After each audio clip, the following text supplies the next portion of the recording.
Assalamualaikum warahmatullahi wabarakatuh. Saya Fatma Junita, NIM 1914080048. Baiklah, saya akan menjelaskan tentang bab 3 bagian B pada yang pertama, yaitu membuat instrumen online dan offline untuk penelitian deskriptif dan korelasi. Pengertian penelitian deskriptif korelasional yaitu penelitian yang diarahkan untuk menjelaskan hubungan antara dua variabel bebas dengan variabel terikat dengan desain penelitian cross-seksional di mana data menyangkut variabel bebas.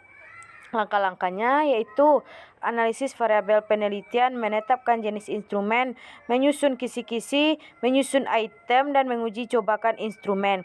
Cara membuat kuesioner survei online Google Form.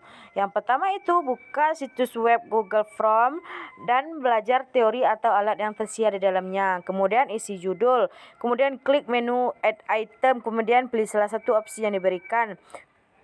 Keempat, klik Customize untuk diatur headernya. Kelima, from hasil kustomisasi bisa dilihat melalui monolog. 6. Hasil dapat dilihat melalui menu review responden. Selanjutnya itu instrumen offline. Yang pertama observasi, wawancara, catatan lapang, dan kuesioner. Contoh instrumen online yang pertama itu kuis, yang kedua game, yang ketiga itu etnografi virtual.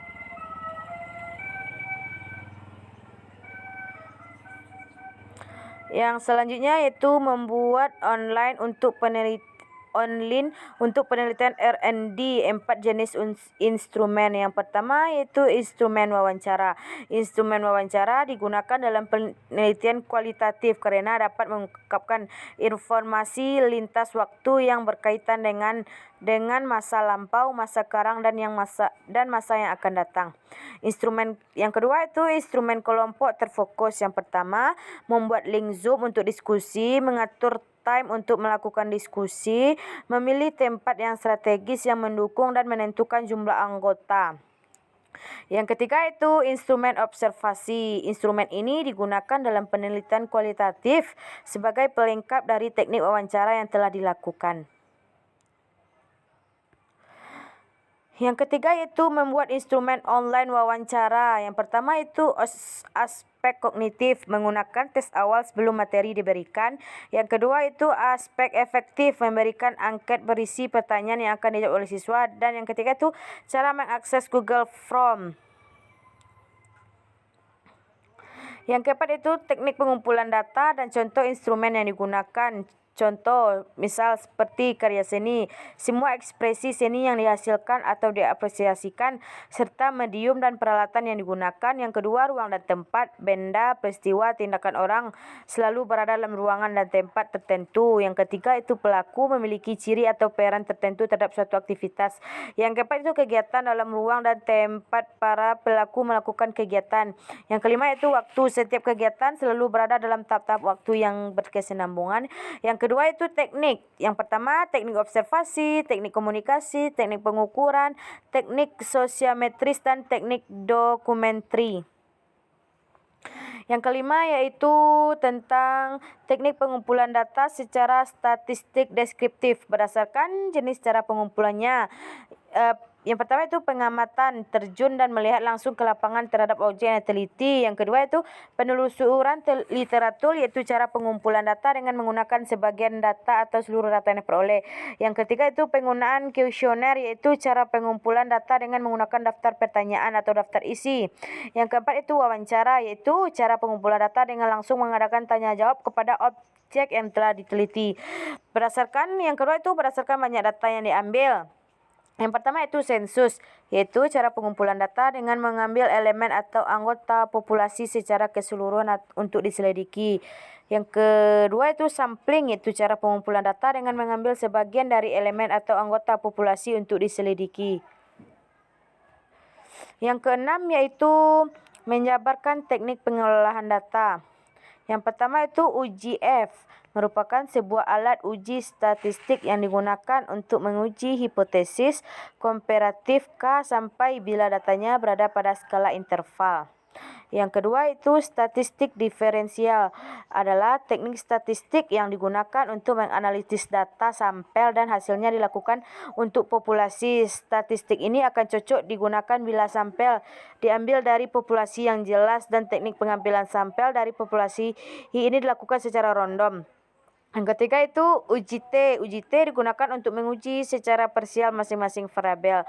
Hasil uji T dapat dilihat pada tabel koefisien pada kolom signifikan. Jika probabilitas nilai T atau signifikan, maka dapat dikatakan bahwa terdapat pengaruh antar variabel bebas terhadap variabel terikat. Yang selanjutnya itu prosedur penelitian. Secara umum, merencanakan masalah pendidikan, survei literatur yang luas, mengembangkan hipotesis, menyiapkan desain penelitian, menentukan desain penelitian, mengumpulkan data, pelaksanakan proyek, analisis data, pengajuan hipotesis, generalisasi dan interpretasi, dan persiapan laporan. Penelitian survei yang pertama yaitu merumuskan masalah yang akan dipelajari. Yang kedua itu mengecek latar belakang informasi. Yang ketiga menyusun hipotesis. Yang keempat itu menyusun rancangan. Yang kelima itu menetapkan sampel. Yang selanjutnya menyusun draft kerangka pertanyaan untuk dilapangkan. 8 menyusun instrumen. 9 memilih dan menguji metode studi. Secara khusus yaitu penelitian kuantitatif dan penelitian survei. Penelitian survei terdapat 16. Yang pertama itu merumuskan masalah yang akan dipelajari. Teman-teman bisa melihat di mind mapping saya, penelitian survei dan penelitian kuantitatif dan penelitian PTK. Penelitian kuantitatif, penelitian PTK. Contoh kuantitatif itu berdasarkan hasil survei terhadap 200 orang yang mewakili tukang ojek sejabotabek. Hanya sedikit 90% yang setuju untuk beralih profesi dan sebagian besar 76% memiliki pendapat yang baik karena memiliki penghasilan di atas UMR DKI Jakarta. Yang terakhir yaitu tentang menyusun jadwal penelitian. Yang pertama yaitu langkah-langkah penyusunan jadwal. Yang pertama itu inventarisasi kegiatan-kegiatan yang harus dilakukan dalam penelitian. Yang kedua itu menyusun jadwal penelitian sesuai dengan prioritas. Yang ketiga itu membuat prioritas atau mengurutkan kegiatan-kegiatan yang telah diinvestasikan, membuat network planning berdasarkan jadwal penelitian yang telah disusun berdasarkan urutan prioritas. Penyusunan jadwal sebagai contoh. Nih. Teman-teman bisa juga melihat di Google. Yang selanjutnya yaitu referensi. Hanya sekian yang dapat saya sampaikan tentang materi bab 3B. Wassalamualaikum warahmatullahi wabarakatuh.